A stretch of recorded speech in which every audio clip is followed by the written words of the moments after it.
মুরব্বী আসছেন নবীর কাছে, আয়েশা বলতেছেন, নবীজি আপনি আমারে বলেন, সন্তান হারায়া আমি আপনার কাছে আসছি।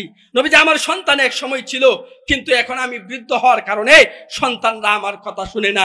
নবীজি এক সময় এলাকাতে আমার দাপট ছিল, কিন্তু বৃদ্ধ হওয়ার কারণে এখন আর এলাকাতে আমার দাপট চলে না।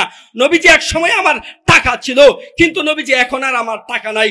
নবীজি সব হারায়া আমি আপনার কাছে আসছি। এই কথা জানতে যদি আমি এখন আল্লাহরে সেজদা দেই, তাহলে আল্লাহকে আমাকে মাফ করে দিবে কিনা। নবীজি সাল্লাল্লাহু আলাইহি সাল্লাম একটু পেরেশানির মধ্যে পড়ে গেছেন। এমন সময় আল্লাহ তাআলা জিবরাইল আলাইহিস সালামকে পাঠাইছেন।